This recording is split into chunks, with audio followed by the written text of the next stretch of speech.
Cochonou, le saucisson au bon goût depuis 1971, vous présente Sud Radio, y a pas d'âge. Catherine Bully, David Arthur. Bonjour à tous, il est midi et vous êtes sur Sud Radio pour votre émission préférée, Y a pas d'âge, qui cette semaine va vous emmener dans des contrées inexplorées. Alors au sommaire, Catherine, aujourd'hui. Y a pas d'âge pour se demander où va la France. Est-ce que la France va mal et craque de tous les côtés, comme les médias, les réseaux sociaux, les politiques veulent le faire croire? Faites-vous partie des adeptes du c'était mieux avant? Eh bien, on en parle avec l'économiste Nicolas Bouzou qui tire la sonnette d'alarme. Y a pas d'âge pour transmettre à ses enfants et à ses proches. La succession est toujours une période délicate où beaucoup de familles se déchirent. Alors faire un testament peut vous aider à éviter bien des désagréments et vous verrez, on va tout vous expliquer. Y a pas d'âge pour prendre soin de son animal. Attention, en raison de la crise et d'un nombre croissant de tutos faits par des pseudo-vétérinaires en herbe, de plus en plus de propriétaires d'animaux de compagnie utilisent l'automédication, ce qui, dans de nombreux cas, a des conséquences terribles. Il n'y a pas d'âge pour prendre soin de soi. Aujourd'hui, on vous parle du sucre. Alors, le sucre, bon ou mauvais? Ami ou ennemi? Eh bien, les deux, mon capitaine, vous verrez. Et nous recevrons Andrea Ferréol, une actrice iconoclaste qui a très tôt prôné la libération de la femme à travers de grands rôles considérés en leur temps comme sulfureux. Souvenez-vous de La Grande Bouffe? Oui. Les galettes de Pont-Aven? Mais les galettes de Pont-Aven. Mais encore, Le Dernier Métro? Et au bon beurre. Et au bon beurre, exact. Sud Radio, y a pas d'âge. Il n'y a pas d'âge pour avoir peur de cette France qui sombre. Eh bien, écoutez, moi je trouve qu'il y en a marre de ce catastrophisme qui nous assaille de tous les côtés. Il y en a marre de toute cette négativité savamment entretenue par les médias, les réseaux sociaux et tous ces intellectuels défaitistes habités par le sentiment du c'était mieux avant. Pessimiste ou adepte, eh bien écoutez, du c'était mieux avant, restez chez vous et arrêtez de parler. Le monde bouge et la condition de l'être humain évolue sans cesse. Alors pour une fois, prenons le temps de regarder point par point avec lucidité et enthousiasme ce qui augure de réelles avancées pour l'humanité. Et c'est pour ça qu'aujourd'hui nous recevons l'économiste Nicolas Bouzou. Bonjour Nicolas. Bonjour. Bonjour. Alors Nicolas, vous avez écrit le livre La civilisation de la peur chez XO Éditions. Nicolas, est-ce que la France est foutue? Est-ce que nous sommes tous les esclaves de la dette ou le déclin économique actuel de la France est réversible? Alors la France n'est pas foutue, dans une Europe qui n'est pas foutue, dans un Occident qui n'est pas foutu, dans un monde qui n'est pas foutu. Je vous dis ça parce qu'en fait c'est toute la séquence qu'on entend quand même dans les médias. Donc le monde est menacé par le réchauffement climatique, par la guerre nucléaire, etc. L'Occident s'effondre, l'Europe j'en parle pas, et la France, alors là évidemment tout fout le camp. Et en fait, cette idée du c'était mieux avant que vous avez très bien décrite, en réalité, c'est une idée qui a toujours existé. C'est-à-dire que, les historiens le montrent, c'est-à-dire que même sous l'Antiquité romaine, vous aviez déjà des gens qui écrivaient sur le c'était mieux avant sous l'Antiquité grecque, d'accord? Donc ça fait partie de notre psychologie. Mon idée, c'est de dire que, au fond, les médias et les réseaux sociaux nous parlent des problèmes. Très bien, on les connaît, la question climatique, les tensions géopolitiques, l'islamisme, la montée de l'insécurité, tout ça existe. Mais, premièrement, le monde ne se résume pas aux problèmes. C'est-à-dire qu'il y a aussi des choses qui s'améliorent. On pourra y revenir si vous le voulez. Et la deuxième chose, c'est que je pense qu'en France notamment, nous sous-estimons notre capacité à résoudre un certain nombre de problèmes. Ça, c'est le verre plein et le verre vide. En fait, en France, on regarde que le côté vide, on regarde pas le côté plein. Je vous donne un exemple d'actualité que je ne traite pas dans le livre, mais qui me fascine. Les Jeux Olympiques. Oui. Mais franchement, à écouter les médias, non, mais c'est foutu. Cette affaire va être foutu. catastrophique. Il n'y aura pas de transport, il y aura des problèmes d'insécurité. La Seine, se baigner dans la Seine, visiblement, on meurt 10 secondes après avoir touché tellement elle est sale, elle est polluée, etc. Les rats seront sortis. Je sais pas, moi il me semble que déjà il y a plus grave dans la vie d'un pays que d'organiser les Jeux Olympiques. Ça va durer 15 jours. Ceux qui aiment pas et qui habitent Paris, ils partent. Voilà. Moi je trouve ça super. Donc moi je vais rester. Je trouve ça très amusant. La curiosité de voir comment ça se passe, tout ça, je trouve ça assez intéressant. Mais en plus, je pense que s'il y a un truc dans lequel la France on est bon, c'est l'organisation d'événements de ce type. De ce genre. Et donc il me semble même, permettez-moi de le dire, tout à fait possible que ce soit une réussite. Ah, c'est bien. Mais on de l'espère, l'optimisme. en fait. Alors franchement, on vous l'espérez, l'espère. mais quand j'entends la radio et la télé, les réseaux sociaux toute la journée, j'en viens à penser qu'il y a des gens qui l'espèrent pas. Ouais. Alors, on va prendre des cas concrets, Catherine. Oui, alors le cas concret, par exemple, le Covid, la gestion du Covid. Mais c'est pas si Qu'est-ce mal que que ça vous suggère finalement? Tout le topo autour des vaccins, la vaccination, il faut pas, enfin, la peur qu'il y a eu aussi autour de cette vaccination. On en est sorti. Je veux dire, c'était l'épidémie la plus grave depuis 100 ans. Au fond, les mesures de restriction, bien sûr que quand on les regarde rétrospectivement, on se dit quelle horreur, on a été enfermé, etc. Mais il faut bien voir la façon dont ça a amené des choses très positives les aussi dans épidémies du certaines passé familles. étaient gérées. Là, ça a duré 2 ans, grosso modo, la phase aiguë, on va dire, de la crise. Par le passé, ça durait 50 ans, avec des taux de mortalité qui n'avaient rien à voir avec les taux de mortalité qu'on a connus. Donc les mesures de restriction, c'était très embêtant, mais elles ont été levées. Moi, je me souviens, j'avais ce débat, y compris avec mes amis libéraux, qui me disaient « mais tu verras, nos libertés ne seront jamais rétablies ». Bon, elles ont été rétablies. Les vaccins n'étaient pas parfaits, mais ça a été un outil qui nous a permis de sortir de la crise. Et aujourd'hui, on respire, et la France s'en est pas si mal sortie. s'en est même mieux sortie. Prenez la Chine, par exemple. Les difficultés économiques de la Chine, c'est pas le débat d'aujourd'hui, mais elles sont réelles, et elles sont liées en partie au fait que la sortie de crise a été très mal gérée en crise. En Chine. Ça, Donc ça n'était pas un moyen d'asservir la population mondiale. C'était pas un... Enfin, non, mais je sais qu'un certain nombre de nos concitoyens pensent ça. Oui, mais c'est pour ça que je vous dis. Mais bien sûr. Non, mais c'est une blague. D'ailleurs, toutes les libertés publiques ont été rétablies. Alors maintenant, je voudrais qu'on revienne sur un autre sujet qui fait très très peur pour les libertés publiques, l'intelligence artificielle. Alors là, c'est le truc qui ça court à notre perte, les machines vont nous manger tout cru. Bien sûr. Nous avons avec elle ouvert la boîte de Pandore. Concrètement, Nicolas, en quoi voyez-vous dans l'intelligence artificielle une chance pour l'homme ? L'intelligence artificielle, c'est un sujet que vous connaissez par cœur. Ce sont des algorithmes qui vont nous permettre de nous aider à résoudre un certain nombre de problèmes. Donc il n'y a pas d'intelligence. Soyons concrets, il n'y a pas d'intelligence, mais soyons concrets. Dans le domaine de la médecine, par exemple, il se trouve que, en effet, certains de ces algorithmes sont très précis, très puissants, et peuvent constituer une aide très importante pour les médecins en matière de diagnostic, en matière de prescription.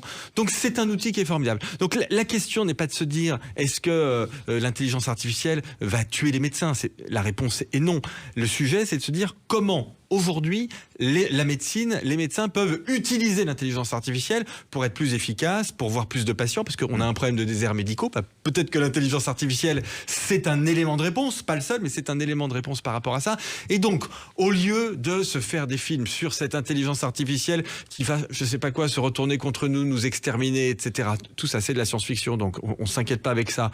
On laisse de côté et on se demande à quoi ça peut nous servir concrètement. Et alors là, il y a plein de choses. Et alors, est-ce que ça va nous permettre de travailler moins et de vivre mieux ? Est-ce que la machine va remplacer David, par exemple ? Non, non, justement, elle va pas vous remplacer, parce qu'on voit bien que là, ce qu'on fait, c'est très particulier, c'est sympa et c'est quelque chose de profondément humain. Donc, je réponds au premier degré à votre question qui était rigolote, mais la technologie a toujours changé le travail. Et quand il y a de grandes innovations technologiques, c'est vrai qu'il y a des métiers qui disparaissent, mais il y en a d'autres qui apparaissent, et surtout, il y a des métiers qui changent. Et l'intelligence artificielle, de ce point de vue-là, c'est ça l'enjeu. Et pour répondre à votre question, quand on regarde ce que je fais dans le livre, sur très longue période, l'impact des innovations, ça a supprimé des métiers, c'est vrai, mais des métiers très pénibles. Et donc, ça génère plutôt une amélioration de la qualité du travail, et c'est sans doute ce qui va se passer aussi avec l'intelligence artificielle. Alors vous parlez aussi de l'Europe, l'Occident. Est-ce que l'Europe est foutue ? Est-ce que vraiment, comme les pessimistes le disent ? Déjà, juste pour partir de l'Occident, parce qu'il y a aussi toute une littérature aujourd'hui et tout un défaitisme occidental, notamment par rapport aux menaces géopolitiques. Bien mais sûr. L'Occident ne s'effondre absolument pas. L'Occident a des problèmes démographiques comme tous les pays quasiment dans le monde, à part l'Afrique subsaharienne, mais la Russie a un très gros problème démographique, la Chine a un très gros problème démographique, c'est aussi le cas de l'Europe, moins des États-Unis. C'est vrai que quand on regarde l'Occident, les États-Unis aujourd'hui se portent mieux que l'Europe. Et donc, il y a un déclin relatif de l'Europe par rapport aux États-Unis, mais qui est lié justement, c'est mon interprétation, à un sentiment de peur qui est excessif. Oui. Faisons le lien avec le sujet précédent. L'Union européenne se félicite là d'avoir mis en place un très grand acte de régulation de l'intelligence artificielle. Très bien, il faut réguler l'intelligence artificielle, mais moi, je préférais qu'on développe de très grosses entreprises de l'intelligence artificielle, comme le font les Américains, parce que moi, j'ai pas peur de l'intelligence artificielle. Par contre, je crains qu'on se fasse bouffer par les grandes boîtes du numérique américaines. Vous voyez ? Et donc là, en Europe, on a des potentialités extraordinaires. L'Europe, de toute façon, c'est l'endroit du monde qui est le mieux pour vivre. Et d'ailleurs, c'est pour ça qu'on a des problèmes d'immigration. C'est parce qu'en fait, beaucoup de gens veulent venir vivre en Europe. Donc c'est l'endroit le mieux. Mais si on réfléchit un peu plus en termes de progrès, de puissance, etc., alors là, ça va devenir le paradis sur Terre. Alors moi, il y a une chose qui m'intéresse, Nicolas. Pourquoi les médias, les réseaux sociaux et les politiques cherchent à nous mettre en colère en permanence? Pourquoi? Parce que ça fait vendre. La réponse est aussi simple que ça. Il y a un marché de la peur et il y a des boutiquiers de la peur. Je pourrais dire que vendeur de peur, c'est le métier le plus vieux du monde. Hein. Mais en réalité, vous allez parler du sucre dans la suite de votre émission. Le sucre, un Très peu... au courant. Bien sûr, j'ai au courant de votre émission, je la suis. Un peu de sucre, c'est bien. Beaucoup de sucre, c'est pas bon pour la santé. Mais pourquoi est-ce qu'on met trop de sucre dans les aliments? Souvent, parce que ça flatte le palais. La peur, c'est exactement pareil. Avoir un peu peur, ça peut être protecteur. Si quelqu'un vous court dans la rue à Boulogne avec une machette derrière vous, il faut avoir peur et courir, bien évidemment. Mais trop de peur, ça dérègle la réflexion et ça paralyse l'action. Donc il faut pas avoir trop peur. Le problème, c'est que les médias, comme ça flatte un peu nos mauvais sentiments, les médias mettent trop de peur dans leurs infos, en particulier les chaînes d'infos. L'information continue, voilà. C'est exactement du ça. matin au soir, c'est une information répétée tous les jours. Exactement. Il y a un seuil que les gens n'arrivent plus à dépasser. Voilà. C'est formidable ce que vous dites, parce que moi, je le dirais pas aussi bien que vous. Les chaînes d'infos en continu, moi je regarde et j'y vais. Oui. C'est bien un peu pour s'informer. C'est ça. Mais ce qui est délétère, c'est bien 3 minutes. c'est quand on regarde une demi-journée les chaînes d'infos en continu. Et là, on devient fou. Absolument. Eh ben, on va se quitter sur ce mot-là, Nicolas. Voilà. Déjà. Mais on va se reparler un peu plus tard, parce qu'on a plein de choses à se dire. Merci beaucoup, Nicolas Bouzou. Alors vraiment, pour ce livre passionnant, et je pèse mes mots, ça s'appelle La civilisation de la peur. C'est chez XO Éditions. Et vraiment, merci pour cette réflexion importante au moment où les jeunes générations affirment ne pas vouloir faire d'enfants en raison de la vie obscure à laquelle ils devront faire face. Voilà. Ben, ce livre peut relancer des amours et faites des enfants. Voilà, ce livre peut relancer la natalité. Nous sommes ensemble jusqu'à 13h. Dans un instant, nous allons vous faire découvrir qu'il n'y a pas d'âge pour transmettre à ses proches. Le testament peut vous aider à éviter beaucoup de désagréments, vous allez voir. À tout de suite. Sud Radio, y a pas d'âge. Catherine Bully, David Arthur. Bienvenue si vous venez de nous rejoindre dans Y a pas d'âge sur Sud Radio. Nous sommes ensemble jusqu'à 13h et tout de suite, Y a pas d'âge pour s'occuper de sa succession et éviter ainsi des désagréments à ses proches le moment venu. Alors faire un testament, Catherine, ça peut éviter vraiment de mauvaises surprises? Eh oui, absolument, David, car rédiger un testament, on le sait, ce n'est pas obligatoire, mais il peut éviter bien des déchirements. Il peut vous permettre de piloter votre succession en ventilant vos biens auprès de vos héritiers, en accord avec ce que vous voulez faire. Ce qui est intéressant, c'est bien sûr de pouvoir organiser cette succession de son vivant, bien sûr. Bonjour Laurence Ledrenne. Bonjour à tous. Bonjour Laurence. Alors Laurence, vous êtes journaliste, responsable des droits et retraites pour le magazine Notre Temps et vous abordez sur le numéro d'avril, je le rappelle, qui est actuellement en kiosque, des conseils, des recommandations pour tous ceux qui oublient que la rédaction d'un testament peut permettre de préparer sa succession peut-être plus sereinement. Donc, je crois que c'est important de le faire. Oui, c'est important. Effectivement, rédiger un testament, ce n'est pas obligatoire, mais si vous ne le faites pas, vous laissez la loi classer vos héritiers par ordre de priorité et c'est la loi qui leur attribue un pourcentage de votre patrimoine. Oui. Alors, même s'il y a toujours un cadre légal, avec un testament, vous avez une marge de manœuvre et ça change tout. C'est particulièrement utile, par exemple, si vous préférez répartir vos biens. Je peux décider, par exemple, que je donne à ma fille Catherine ma maison et que mon terrain et mes liquidités iront à mon fils David. Dans ce cas-là, c'est moi qui décide sur mon testament, à condition d'équilibrer les choses, bien sûr. Oui. Mais ça évite, par exemple, que la maison soit en indivision pendant longtemps et que ce soit un petit peu compliqué. Oui. Donc ça, c'est déjà intéressant. Alors, voilà, pour être concret, Laurence, quelles sont les différentes formes de testament qui existent? Parce que les gens sont totalement novices dans ce domaine. Oui, alors il y a 3 formes de testament. Ils ont des noms un petit peu compliqués, mais vous allez voir que la réalité est assez simple. Le premier, ça s'appelle le testament holographe. Ça signifie que vous rédigez seul vos dernières volontés sur une feuille chez vous. Donc c'est très simple, mais si le texte n'est pas assez clair, le testament ne sera pas valide. Ensuite, il y a une deuxième possibilité, ça s'appelle le testament authentique. Là, vous êtes chez votre notaire, il rédige le testament sous votre dictée, devant 2 témoins ou un second notaire. Ensuite, chacun signe, et donc on voit que là, il y a moins de risque d'erreur, et vous êtes plus sûr que ce soit valide. D'accord. Et enfin, un troisième, qui a aussi un joli nom, mais qui n'est pas tellement utilisé, ça s'appelle le testament mystique. Là, vous le rédigez seul, puis vous le mettez dans une enveloppe fermée et vous le remettez à votre notaire. Mais du coup, le notaire, là, ne peut rien vérifier non plus. Oui. Mais à l'inverse du premier, de l'holographique, on peut pas le faire, un héritier peut pas le faire disparaître.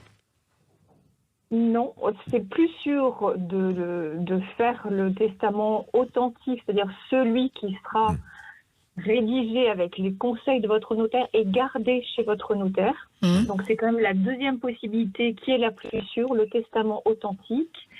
Le mythique, il faudrait vraiment ne pas vouloir révéler les choses à son notaire, c'est pour ça qu'il est très peu utilisé.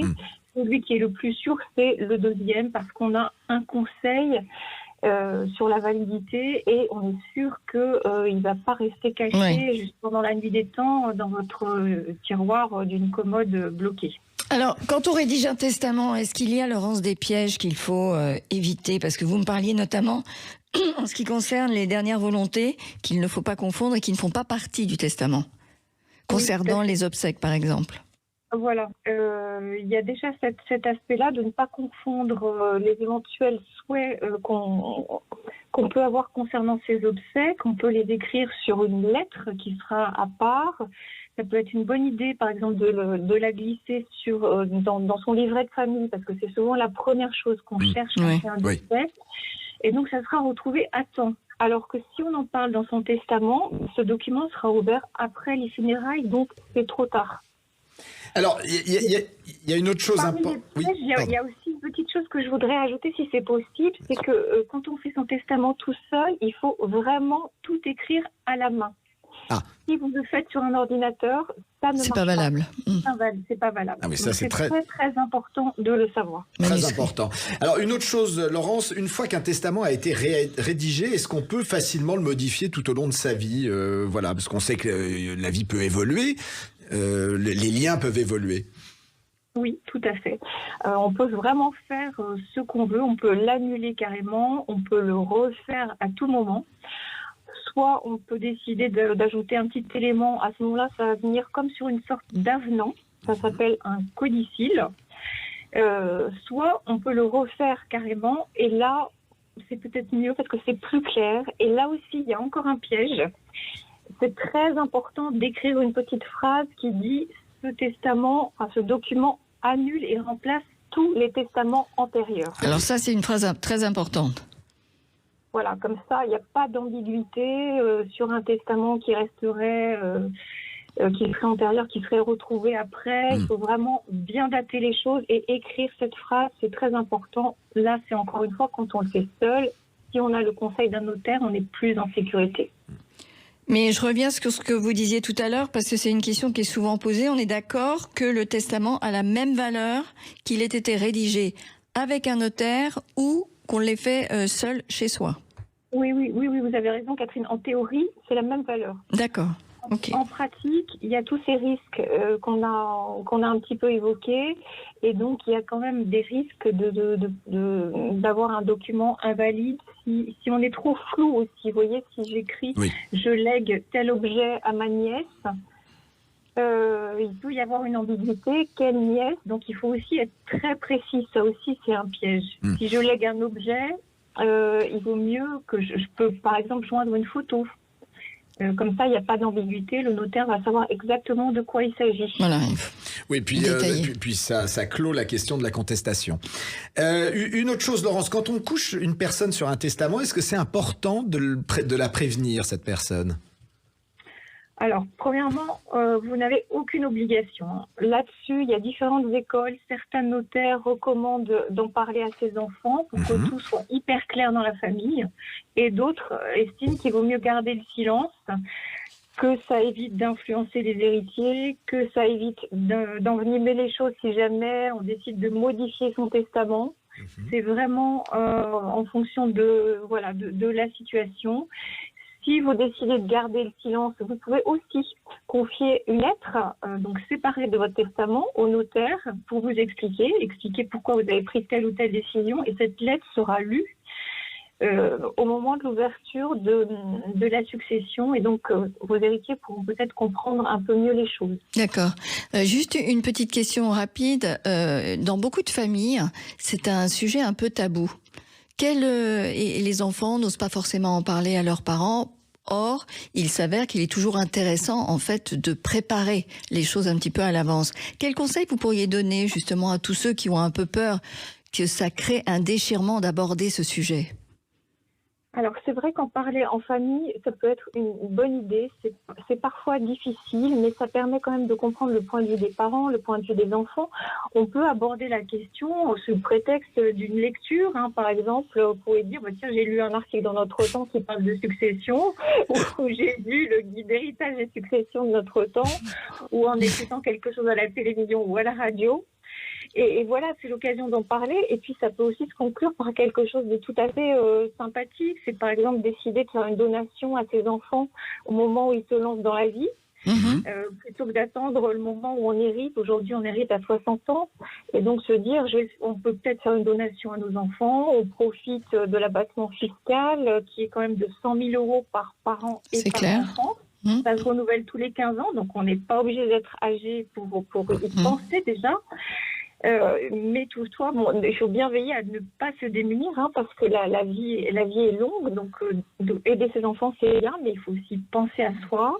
Et un autre conseil que je donne, c'est d'aller voir son notaire de famille. Et si on n'a pas de notaire de famille, ça arrive à beaucoup de Français de ne pas avoir de notaire, pensez à en choisir un et vous pouvez lui demander des conseils. C'est son métier aussi de vous conseiller, même si vous ne faites pas d'acte. Vous pouvez aller voir un notaire avec votre conjoint ou avec vos enfants ou tout seul. Pour avoir toutes les données en main. On va se retrouver d'ici 15 jours, Laurence, parce qu'il y a un autre sujet important par rapport à la question du testament et du legs, c'est l'assurance vie, qui est quelque chose qui permet de placer de l'argent pour la personne de votre choix, et puis surtout, c'est hors frais de succession. Oui, et ça peut être très intéressant aussi. Donc, est-ce que vous êtes d'accord pour qu'on se retrouve pour ça, Laurence ? Écoutez, c'est un vaste sujet, l'assurance vie. C'est vrai que c'est quelque chose de différent. C'est d'abord un placement pour soi, l'assurance vie. On peut y piocher quand on veut et, comme vous le disiez, c'est aussi un moyen de transmettre du patrimoine. Alors, voilà, on ça, se voit dans 15 jours pour ça. Merci Laurence. Je rappelle votre dossier. Pourquoi établir un testament ? C'est dans Notre Temps, le numéro d'avril qui vient de sortir. Alors n'hésitez pas à le lire. C'est une mine de conseils. Et on peut le consulter gratuitement sur le site internet de Absolument. Notre Temps pendant encore quelques jours. Nous sommes ensemble jusqu'à 13h et dans un instant, il n'y a pas d'âge pour s'informer sur sa consommation de sucre. Alors le sucre, bon ou mauvais ? On en parle tout de suite, Catherine. Et juste après la pub, on se retrouve pour vous parler d'un sujet inquiétant, la hausse des automédications sur les animaux de compagnie, figurez-vous, ce qui a des conséquences parfois assez terribles. Cochonou, le saucisson au bon goût depuis 1971, vous présente Sud Radio, y a pas d'âge. Catherine Bully, David Arthur. Bienvenue dans Y'a pas d'âge sur Sud Radio, nous sommes ensemble jusqu'à 13h. Si nous allons dans un instant vous parler du sucre, car on en parle beaucoup du sucre, il en faut, mais pas trop, David. Vous allez nous parler de l'automédication pour les animaux de compagnie, bien sûr, un acte qui peut être parfois très lourd de conséquences. Mais effectivement, Catherine. Alors, en raison de la crise et d'un nombre croissant de tutos faits par des pseudo-vétérinaires en herbe, un très grand nombre de propriétaires d'animaux de compagnie pratiquent dorénavant l'automédication. Alors, si votre animal présente une pathologie qui réapparaît de façon périodique, effectivement, il est très tentant de reprendre un ancien traitement prescrit par le vétérinaire pour la même pathologie ou d'essayer de soigner son animal à l'aide de médicaments humains. Bon, ça paraît enfin, on peut y penser.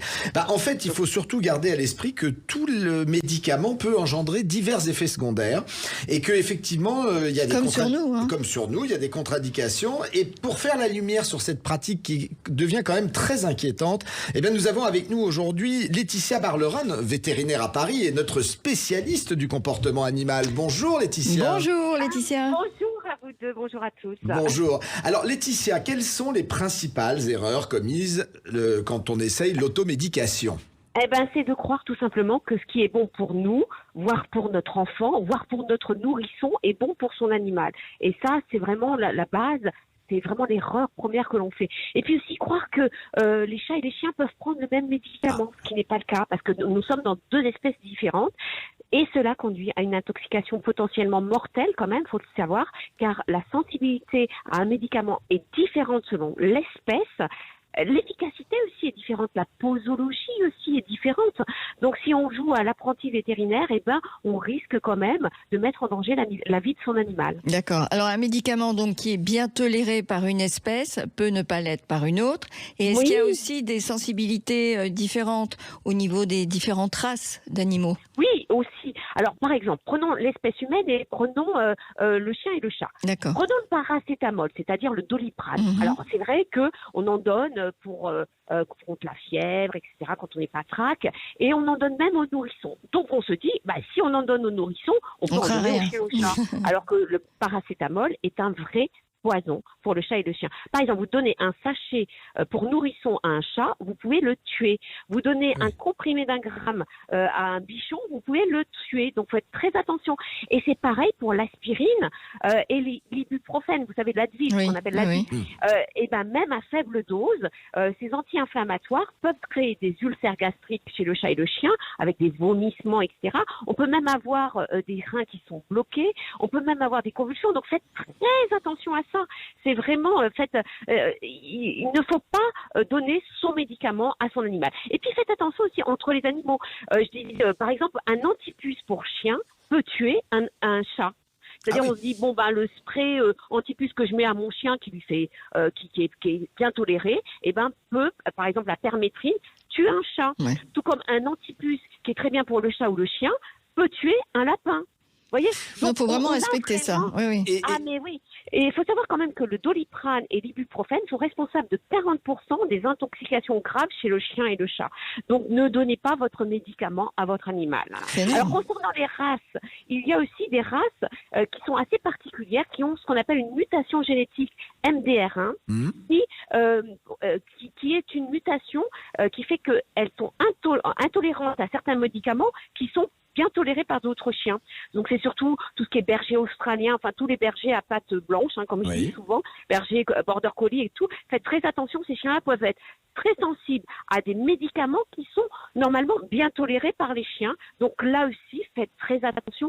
Demandez l'avis vétérinaire. Au cas par cas. Et alors Laetitia, justement, si on utilise des médicaments propres à son animal, est-ce que il y a des médicaments qui peuvent être non adaptés, pas bien adaptés par rapport à l'âge de l'animal ou par rapport à l'état de santé de l'animal? Et oui, parce que l'âge, l'état de santé, après c'est une question de posologie, de dosage. On sait que les animaux jeunes, les animaux âgés, les animaux malades sont plus sensibles aux médicaments et aussi ont du mal aussi à les métaboliser et à faire en sorte qu'ils soient excrétés, si vous voulez. Donc, par exemple, si vous avez un problème de rein, si vous avez un problème de foie, il faudra diminuer la dose du médicament, voire même le médicament est contre-indiqué. Donc, c'est pour ça que l'avis vétérinaire est très important. On ne joue pas à l'apprenti vétérinaire. Même, un médicament qu'on donne à un chien d'1 an, on ne le donne pas à un chien de 12 ans. Vous voyez. Donc, c'est vraiment, il faut faire très attention. Là, on joue avec des molécules qui, certes, peuvent guérir, mais qui peuvent aussi être à risque et donner aussi et être potentiellement mortel. Je pense qu'il faut qu'on revienne sur ce sujet parce que c'est très intéressant et il y a beaucoup de choses à dire. Merci Laetitia Barlerin de nous avoir alertés et renseignés sur ce phénomène d'automédication. C'est quand même très important. Mais c'est très très important et surtout ça fait rage en ce moment. Et bien maintenant Catherine, il est temps de retrouver notre spécialiste santé beauté, la Sugar Lady Ariane Goldet, qui aujourd'hui a mis sa casquette de nutritionniste pour répondre à la question que nous sommes. Oui, mais elle va répondre à la question que nous sommes nombreux à nous poser. Le sucre, bon ou mauvais pour la santé? Mais c'est exactement ça, David. En fait, si on avait une petite souris chaque soir dans notre poche qui calcule le taux de consommation de sucre de la journée, on serait très surpris. Et pour beaucoup de diététiciens, le sucre est le fléau de notre société. Alors dans son livre « Glucose, le vrai, le faux, le flou » chez Marabout, Rika Etienne, qui a beaucoup écrit sur notre bien-être, sur le bien-être en général, nous informe sur les bons et les mauvais côtés du sucre. Alors, vous profitez de la sortie de ce livre, Ariane, pour rétablir un peu le discours. Donc finalement, si on sait que l'énergie du sucre, on en a tous besoin, c'est bon ou pas le sucre pour la santé ? Eh bien, écoutez, comme beaucoup de choses, tout dépend de la dose. Donc, à haute c'est dose, la phrase facile, hein ? Voilà. Et non, mais à haute dose, c'est vraiment mauvais parce que l'excès de sucre se transforme en graisse. Donc, c'est bien sûr la prise de poids, mais aussi le cholestérol, les problèmes cardiovasculaires, l'inflammation des organes, donc des maladies, le diabète et le vieillissement accéléré.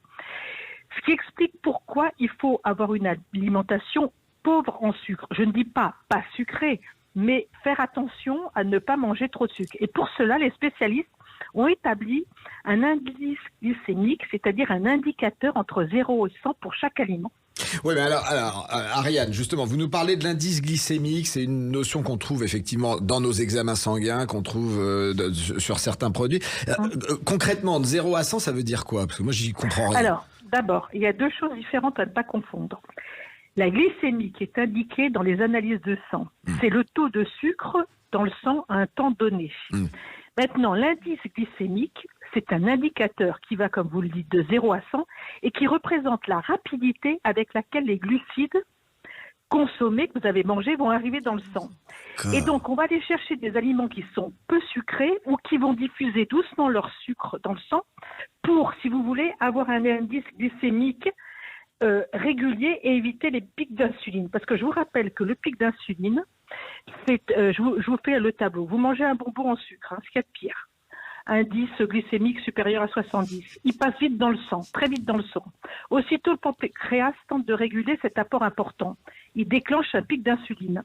L'excès de sucre se transforme en graisse, donc moins de sucre dans le sang.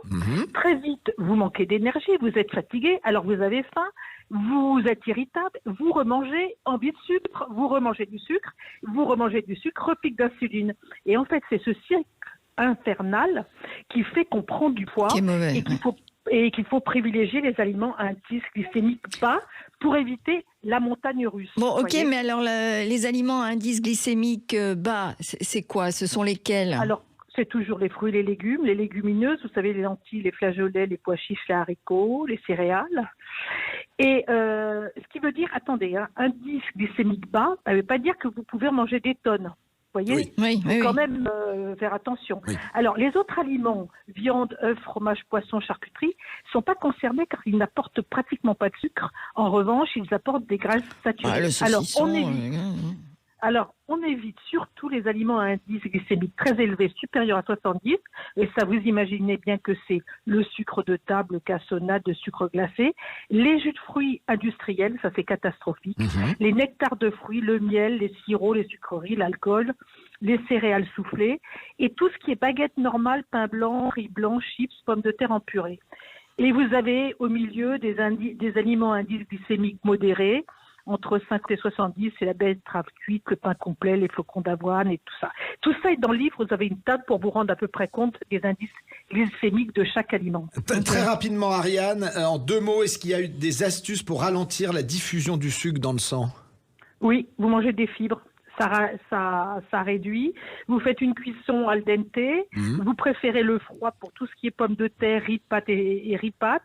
Vous prenez des fruits peu mûrs. Vous mangez en gros morceaux pour réduire justement la digestion et la diffusion du sucre dans le sang. Vous utilisez du vinaigre. Ça réduit la vitesse de digestion. Et vous prenez des produits bruts à la place des produits raffinés. Et ça, je vous le dis souvent, c'est le b.a.-ba. Voilà. Il faudrait quand même qu'on fasse une émission sur la fructose, les différents sucres aussi, parce qu'il y a beaucoup de gens qui consomment des sucres. C'est compliqué, ça c'est aussi compliqué. Les dextroses, les fructoses. Mais ce serait intéressant qu'on fasse un petit point là-dessus pour tous ceux qui consomment. Dans le livre aussi, pour ceux qui veulent acheter le livre chez Marabout, qui coûte, je dois dire, 7,90 €. Elle est encore au franc. Oui, elle est au franc CFA, Ariane. Elle est au franc CFA, Ariane. Merci, Ariane. On va se quitter sur le franc CFA. Mais c'est vraiment à se procurer parce que ça vous aide beaucoup pour... De Rika Etienne, je le rappelle. Voilà. Merci, Ariane. Et alors, dans quelques minutes, Catherine, on va se retrouver avec Andrea Ferréol, une actrice iconoclaste qui a très tôt prôné la libération de la femme à travers de grands rôles considérés en leur temps comme sulfureux. Souvenez-vous de La Grande Bouffe. La Grande Bouffe. Cochonou, le saucisson au bon goût depuis 1971, vous présente Sud Radio, y a pas d'âge. Catherine Bully, David Arthur. Bonjour à tous et merci d'être avec nous jusqu'à 13h sur Sud Radio. Aujourd'hui, pour conclure notre émission, nous avons l'immense plaisir de recevoir une femme de caractère, Andrea Ferréol, David. Et oui, bonjour Andrea Ferréol. Bonjour. Bonjour à vous deux. Bonjour. Alors Andrea, on est ravis de vous retrouver dans Y a pas d'âge et d'autant plus avec la pièce La Priapé des Écrevés écrevisses, dans laquelle vous défendez l'une des femmes les plus libérées et grandes gueules du début du XXe siècle, Marguerite Steinheil. Alors, Absolument. Andrea, qui était Marguerite Steinheil et surtout, que raconte la pièce ? Marguerite Steinheil était une jeune fille bourgeoise, de la moyenne bourgeoisie de l'Est de la France. Elle s'appelait Japy, parents avec les Peugeot. Et puis, très tôt, ses parents décident de la marier. Elle était jeune. Elle épouse un monsieur qui avait 19 ans de plus qu'elle, qui est Adolphe Steinheil, peintre, mauvais peintre. Et ce qu'elle va découvrir plus tard, homosexuel. Voilà. Donc, ils ont fait quand même une fille qui s'appelle Marthe. Et donc, elle va devoir travailler pour faire tourner la maison.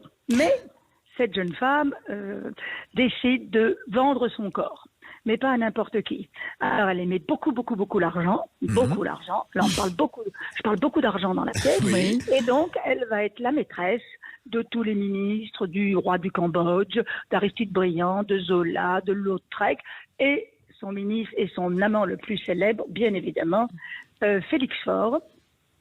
Dont elle a eu la peau, on peut dire. Donc, si on veut. Si on veut. C'est joliment dit, elle a vu sa peau. Et donc, je suis même allée, je vais vous dire un petit secret, visiter, grâce à des amis, le salon d'argent où tout ça se passait, le salon d'argent à l'Élysée, qui est un petit salon magnifique. Et quand je parle du salon d'argent en scène, eh bien, je le vois. Je suis dedans, je le vois. Et donc, après donc scandale, la mort de Félix, premier grand scandale de sa vie. Et puis, 9 ans après, je crois, il y a eu un assassinat. Son mari et sa mère sont assassinés. Bien sûr, apparemment, elle voit, puisqu'elle y était, apparemment. Elle ne parlera pas. L'État français va la payer une première fois pour se taire. Et elle va accepter d'aller en prison. Mais elle avait couché avec tous les juges, avec tous les avocats. Donc tout ça, c'était entre nous. Vous voyez ce que je veux dire ? C'est une femme de réseau. Voilà, C'est une femme de réseau. Voilà. Exactement. Elle va en prison, on la libère très vite. Bien sûr, on voit bien, il y a un procès retentissant où on fait la une des journaux sans arrêt. Et après le procès, évidemment, elle se réfugie en Angleterre. Voilà, elle a été acquittée. Mais je crois que tout ça, ça a dû être lourd pour elle, parce que ça a été des jours et des jours et des semaines et des mois. Mais c'est sûr. La une des journaux. Et puis là, elle rencontre évidemment un lord. Elle est très, très, très, très riche, bien évidemment. Elle va l'épouser. Ils n'auront pas d'enfants. Et elle va alors tout d'un coup, elle est devenue peeresse d'Angleterre. Elle est reçue à Buckingham. Elle prend le thé avec la reine. Enfin voilà, elle s'achète une conduite extraordinaire. Et puis le lord décède. Apparemment, d'après ce qu'on m'a dit, elle aurait été répudiée par la famille. Ils ont peut-être découvert qui elle était vraiment. Oui. Et elle part au Maroc avec sa fille pour faire un faux enlèvement. Et qui est-ce qui paye pour la récupérer ? L'État français. L'État français. Exactement. Donc je trouve ce personnage incroyable. Coquine à souhait, usant les hommes, les bricolant, les jouant avec, et le seul qu'elle a aimé dans la pièce, et ce que je dis, est-ce que c'est vrai, c'est Félix Faure. Elle aurait aimé Félix Faure, les autres, Voilà. Donc ça a dû être vraiment un rôle exceptionnel à interpréter. Donc moi j'aimerais bien savoir sur quel trait de personnalité justement vous avez travaillé particulièrement pour interpréter ce rôle. Déjà, c'est un texte que j'ai mis 4 mois à apprendre parce qu'il est très difficile. Oui. Ce texte est écrit par Christian Siméon. Christian Siméon qui a eu des Molières avec le cabaret des hommes perdus.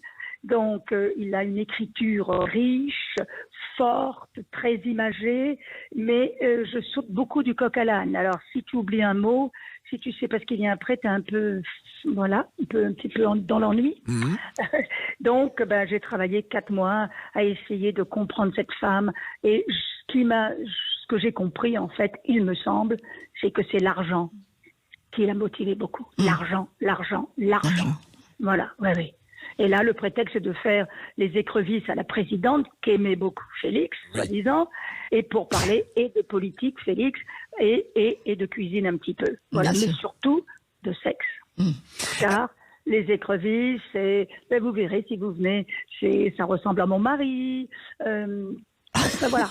Ah oui, Ah oui, non, puis c'est un rôle qui est fait pour vous, parce que ça vous donne une liberté. J'aime beaucoup, je l'aime beaucoup. Et puis c'est un rôle pour votre œil friseur aussi. Exactement. Moi, on va aller voir. On va venir vous voir avec David, avec grand plaisir. Vous savez qu'à cette époque-là, il y a des chansons qui ont été écrites sur elle. Oui. Et donc, Pauline, qui est avec moi, chante 3 chansons, dont 1 ou 2 écrites sur Marguerite spécialement.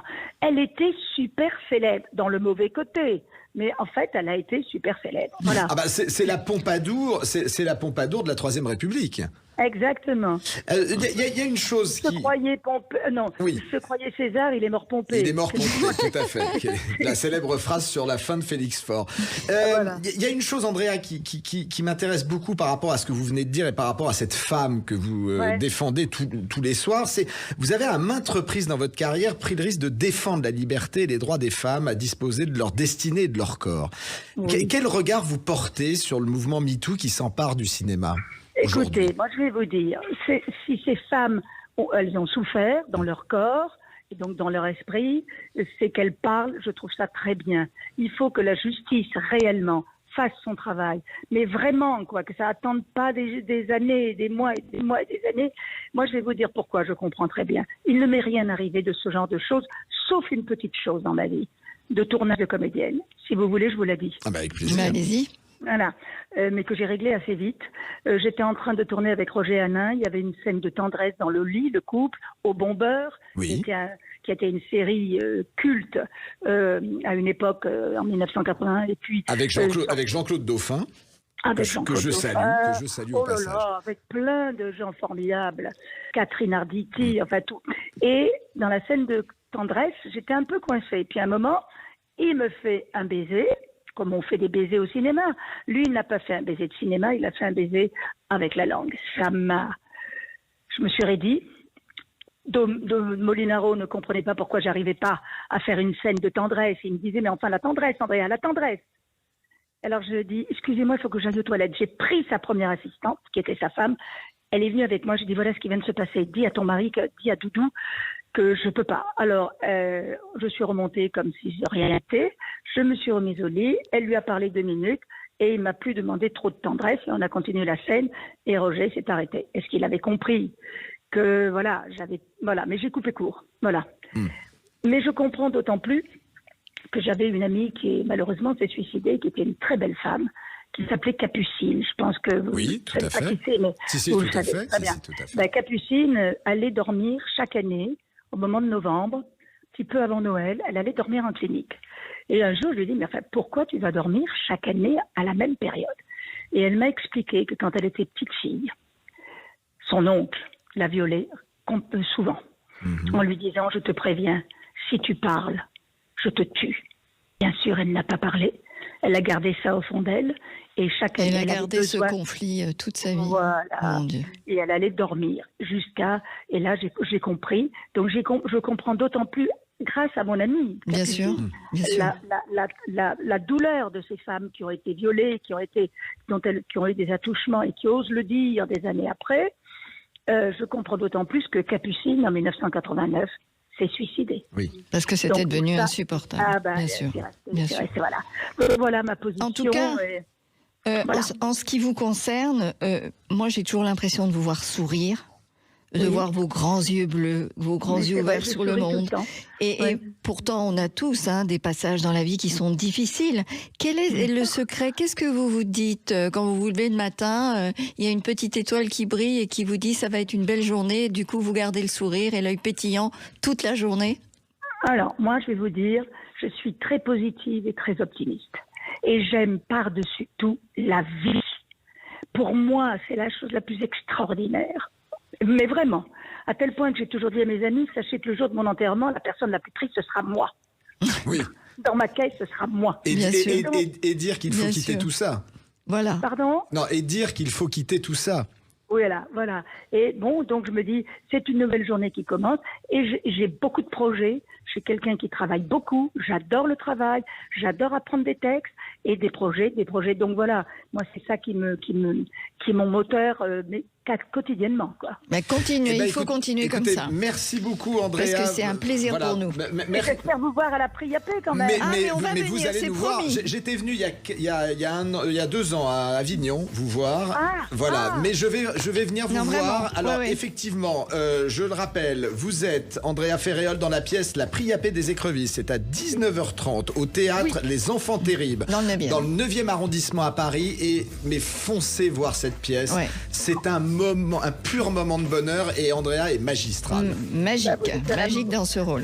Merci beaucoup, Andrea. À Merci. bientôt. À bientôt. À bientôt et merci à vous tous de nous avoir suivis avec David. On vous souhaite un bon dimanche, évidemment, et on se retrouve la semaine prochaine à l'écoute de Sud Radio. Mais oui, on se Dans retrouve. Il n'y a pas d'âge, Mais à midi. Non, mais même on se retrouve dimanche prochain à 7h49 dans la matinale de Jean-Marie Bordry pour notre chronique Il n'y a pas d'âge pour pousser un coup de gueule. Et on se retrouve bien évidemment, Catherine, vous venez de le dire, J'espère entre bien. midi et 13h avec plein de rendez-vous. Bon dimanche à tous. Bonne semaine à tous. Avec Cochonou, le saucisson au bon goût depuis 1971. Cochonou, un petit bout de chez nous.